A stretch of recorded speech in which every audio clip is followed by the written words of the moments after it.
तुम धैर्य धरो ब्रजवासियों मन में, मैं नक ऊपर गिरिराज धरूंगा। तुम तनिक भी चिंता मत करो, तुम मेरी शरण में आए हो। और भगवान का वचन है, शास्त्रों में वर्णन आता है, भगवान ने हाथ में जल लेकर प्रतिज्ञा की हुई है कि सकृदेव प्रपन्नाय तवास्मीति च याचते अभयम सर्वभूतेभ्यो ददाम्ये तद्व्रतम मम। भगवान कहते हैं एतद मम व्रतम, ऐसा मेरा व्रत है कि सकृदेव प्रपन्नाय, सकृत कहते एक बार, कोई एक बार मेरे पास आकर कह दे तवास्मी, मैं तुम्हारा हूँ प्रभु, बस। उसको बार बार कहने की भी जरूरत नहीं है, क्योंकि समर्पण एक बार किया जाता है।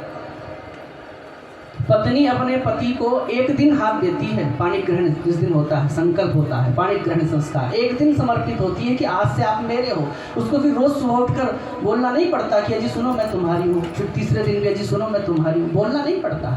एक दिन समर्पित हो गई ना, अब आजीवन वो उसी की ही है। तो वैसे ही भगवान कहते हैं सकृदेव प्रपन्नाय, एक बार सारे प्रपंचों से निवृत्त होकर एक बार मुझे कह दे तवास्मी, हे प्रभु मैं तुम्हारा हूँ। भगवान कहते हैं अभयम सर्वभूतेभ्यो ददाम्ये तद्व्रतम मम, ऐसा मेरा व्रत है कि मैं उसके जीवन के सारे भय समाप्त कर देता हूँ। भय, क्योंकि हम सबका जीवन भय मुक्त है। भगवान देने के लिए बहुत कुछ देते हैं, लेकिन भगवान के द्वारा सबसे बड़ा वरदान कौन सा होता है, सबसे श्रेष्ठ वरदान जिसकी हम कीमत नहीं समझते, वो जानते हो क्या होता है? अभय, अभयत्व।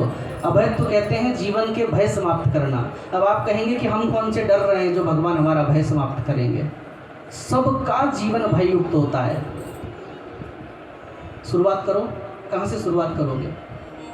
शादी से शुरुआत करो। आप लोगों की शादी हुई, अब शादी जब हो रही है, रिश्ता जब चल रहा है, तो भय होता है कि पता नहीं पत्नी अच्छी आएगी कि नहीं। और स्त्री को भी तो होता है कि मैं पर पुरुष को समर्पित होने जा रही हूँ, आज से पहले जानती नहीं कैसा उसका स्वभाव है, कैसा उसका नेचर है। फोन में 2-4 दिन बात करते हो तो कोई भी अच्छा बन सकता है, वो तो नाटक तो कोई भी कर सकता है, अभिनय तो कोई भी कर सकता है। तो भय है कि नहीं कि एक इस कन्या को कैसा पति मिलेगा और एक पुरुष को कैसी कन्या मिलेगी, भय है। चलो शादी हो गई, भगवान ने कृपा कर दी, अब 5 साल हो गए, 6 साल हो गए, बच्चा नहीं हो रहा है। अभी 2-3 दिन में कई माताओं की गोद भी भरी, देखकर कितना दुख भी लगता है कि इतने साल हो गए संतान नहीं हुई। अब उसका भय, अब संतान मानो प्रभु की कृपा से गर्भ में आ गई, तो कई लोगों की संतान विकलांग भी तो होती है।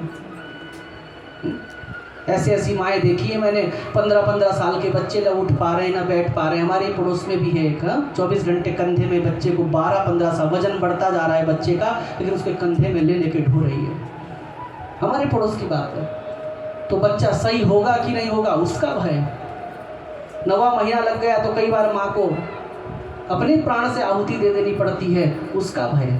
बच्चा सही हो गया, चलो हो, तो अब उसके बाद वो पता नहीं पढ़ने में मन नहीं लगा रहा है, तो कहीं आगे बढ़ने की दौड़ में मेरा बच्चा कहीं पीछा ना छूट जाए, मेरा बच्चा कहीं पीछे ना छूट जाए। हर माँ को इसका भय, रात दिन उसके पीछे मेहनत कर रही है। एक के कमाने से काम नहीं चल रहा है, इसलिए बेचारी स्त्री भी कमा रही है, मजबूरी है। अन्यथा स्त्री का तो, स्त्री की जॉब अगर वो अच्छी तरह से अपने घर परिवार को संभालती है, अपने बच्चों को अपने हाथ से भोजन सुंदर करा रही है, तो वो खुद भोजन बनाने से एक ममत्व, अब इस विज्ञान की बात है, जैसा मैंने बताया था स्पर्श विज्ञान बोलते हैं इसको। अगर माँ स्वयं खाना बना रही है तो उसका ममत्व ट्रांसफर होता है किसमें, जो भी चीज़ बनाया है, तो स्वयं बच्चों को खिलाएगी तो ममत्व, वात्सल्य उसके अंदर भी जाएगा, तो माता पिता के प्रति बच्चे का भी प्रेम बढ़ेगा। लेकिन आज मजबूरी है कि मेरा बच्चा कहीं पीछे ना छूट जाए, इसलिए माँ भी जॉब कर रही है और घर में रखी है आया बच्चे को बार बार खिलाती है। माँ छाती से नहीं लगा पा रही है ना, तो इसलिए क्या हो रहा है कि वो धीरे धीरे ममत्व खत्म होता है। ये भी एक साइंस है, क्योंकि बच्चे के अंदर माँ बाप के प्रति करुणा कब, माँ यशोदा ने अपने कन्हैया को जानते हो 5 साल तक दूध पिलाया, और आज माँ 3-4-5-6 महीने के बाद भी, आजकल तो बच्चे सारे डब्बे के दूध पे ही निर्भर हैं। और अगर माता को दूध है भी, तो कई माताएं हमारे सौंदर्य में किसी प्रकार की कमी ना आ जाए तो बच्चों को बहुत जल्दी दूध छुड़वा देती है। तो ये सब चीज़ों के पीछे बहुत गहराई है। जितना छाती से बच्चा लगेगा उतने उसके हार्मोन्स डेवलप होंगे ममत्व के, और बच्चे के अंदर भी वो अपने माँ बाप के प्रति क्या आएगी, वो भावना आएगी। आज भावनाएं समाप्त होती जा रही हैं, उसका एक कारण ये भी है। तो आया घर में बच्चे को खिला रही है तो ममत्व कहाँ से बढ़ेगा। खाना बना के आया खिला रही है, उसके लिए तो वो जॉब है, तो उस भोजन में भाव थोड़ा ही है, उस भोजन में तो केवल एक जॉब का भाव है कि मुझे तो पगार मिलेगी, तो इसलिए उसमें वो नहीं है जो चीज़ होनी चाहिए थी। इसलिए धीरे धीरे बच्चों का भाव। तो मैं निवेदन कर रहा था कि हर कदम कदम पे भय है कि नहीं है। अब माता पिता इतना मेहनत करके अपने बच्चे को पढ़ा रहे हैं, दोनों नौकरी कर रहे हैं, बच्चा फिर भी ना पढ़े तो भय है। अब बच्चा पढ़ लिया, डिग्री अर्जित कर ली, तो अब उसकी नौकरी नहीं लग रही है, इसका भय है। नौकरी लग गई तो लंबी टिकेगी कि नहीं, इसका भय है। और आगे जाकर फिर पुनः इसकी अब शादी नहीं हो रही है तो शादी कब होगी कब होगी। कोई कहता है व्यास जी कोई मंत्र बता दो ना। कल ये अम्मा आई थी मेरे पास, कह रही थी यहीं से, व्यास जी बेटे की 42 साल आयु हो गई, विवाह नहीं हो रहा है। चेहरे में ऐसी उदासी थी माँ के, कितना कष्ट है। तो हम सबका जीवन कष्टमय है।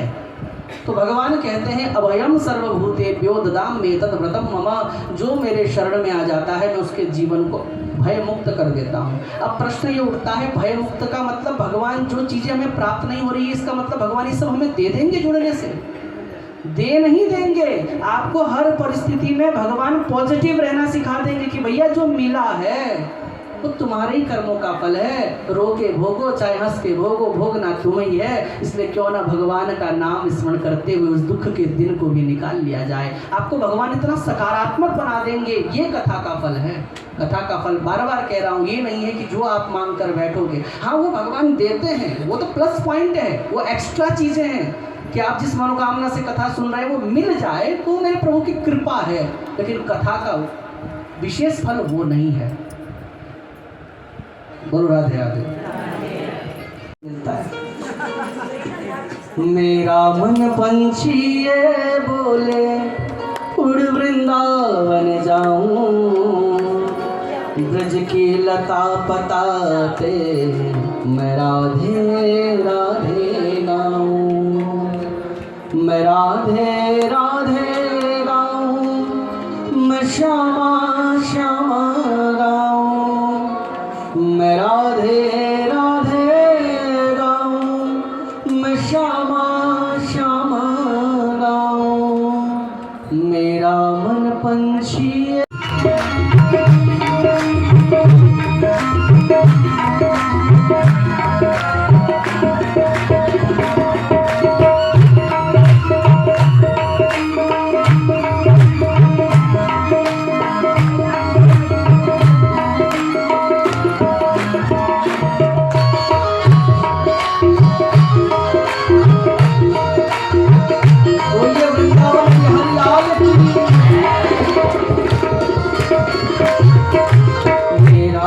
पंछी बोले उड़ वृंदावन जाऊं, मेरा मन पंछी बोले उड़ वृंदावन जाऊं, ब्रज के लता पता